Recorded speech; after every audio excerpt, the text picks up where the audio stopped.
పాకిస్తాన్‌లోని అత్యంత ప్రమాదకరమైన ఎడారి మధ్యలో సైన్స్‌కే సవాలు విసిరే ఒక శక్తి ఉందని మీకు తెలుసా? ముస్లిం దేశంలో వేల ఏళ్లుగా ఒక హిందూ దేవతకి ముస్లింలే కాపలాగా ఎందుకు ఉంటున్నారు? అసలు ఏ విగ్రహం లేని గుహను చూడటానికి ప్రాణాలకు తెగించి వేల కిలోమీటర్లు ఎందుకు ప్రయాణిస్తారు? ఒక మట్టి అగ్నిపర్వతం మీ పాపాలను కనిపెట్టగలదా? పాకిస్తాన్‌లోని ఒక మారుమూల ఎడారిలో ఒక పురాతన గుహ లోపలికి వెళ్ళగానే ఏదో అజ్ఞాత శక్తి మిమ్మల్ని బయటికి నెట్టేస్తుందని తెలిస్తే మీరు నమ్ముతారా? అసలు ముస్లింలు కూడా నాని అని పిలుచుకుంటూ పూజించే ఆ హిందూ దేవత ఎవరు? కేవలం సైన్స్‌తో వివరించలేని ఎన్నో మిస్టరీల సమాహారమే హింగ్లాజ్ మాతా యాత్ర. అసలు ఆ గుహలో ఏం జరుగుతుంది? పదండి ఈరోజు ఆ గూఢమైన రహస్యాన్ని ఛేదిద్దాం. పాకిస్తాన్‌లోని అత్యంత ప్రమాదకరమైన బాలూచిస్తాన్ ఎడారి కిలోమీటర్ల మేర మనుషులు కనిపించని నిర్జన ప్రదేశం. కానీ అక్కడే ఉన్న హింగోల్ నేషనల్ పార్క్ కొండల మధ్య ఒక రహస్యం దాగి ఉంది. బయట నుంచి చూస్తే అది కేవలం ఒక రాతి గుహ. కానీ లోపల కోట్లాది మంది నమ్మకం, వేల ఏళ్ల చరిత్ర మరియు సైన్స్‌కే అర్థం కాని కొన్ని అద్భుతాలు. అదే హింగ్లాజ్ మాతా ఆలయం. సతీదేవి శిరస్సు పడిన పవిత్ర స్థలం.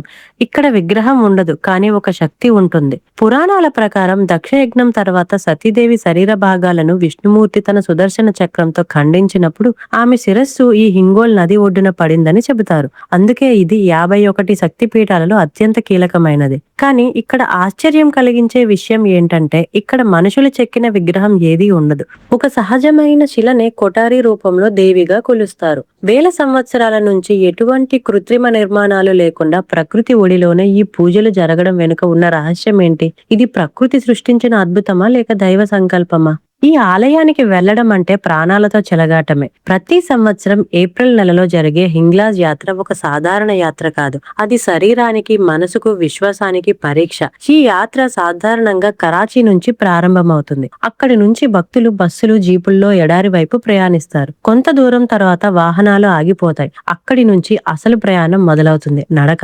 ఎండ మండిపోతుంది. ఉష్ణోగ్రతలు 40 నుంచి 45 డిగ్రీల వరకు పెరుగుతాయి. నీరు తక్కువగా ఉంటుంది. గాలి బలంగా వీస్తుంది.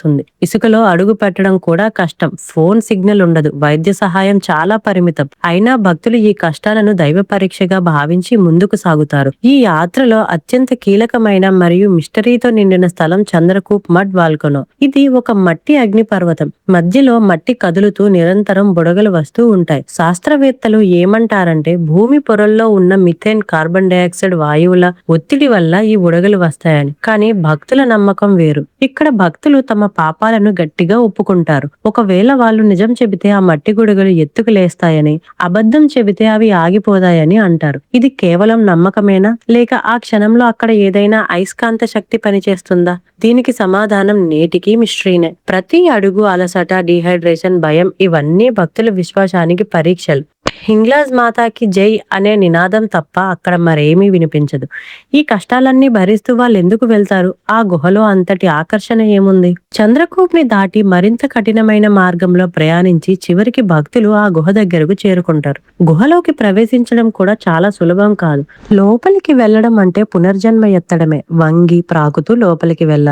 లోపల చీకటి, తక్కువ గాలి, వేడి వాతావరణం, మధ్యలో హింగ్లాజ్ మాత. లోపలికి వెళ్ళాక అక్కడ పెద్ద విగ్రహం, అలంకరణలు, దీపాలు వెలుగులు ఏమీ కనిపించవు. మధ్యలో ఒక చిన్న సహజ శిల ఉంటుంది. ఆ శిలపై సింధూరం పూసి ఉంటుంది. అదే హింగ్లాజ్ మాతా రూపంగా భావిస్తారు. కొన్నిసార్లు ఆ శిల చుట్టూ ఎరుపు వస్త్రం లేదా పూలతో అలంకరిస్తారు. ఎలాంటి మానవ నిర్మిత విగ్రహం లేదు. భక్తుల నమ్మకం ఏంటంటే ఇది స్వయంభూ రూపం, అంటే ప్రకృతిలోనే దేవి ప్రత్యక్షమై ఉన్నట్టు.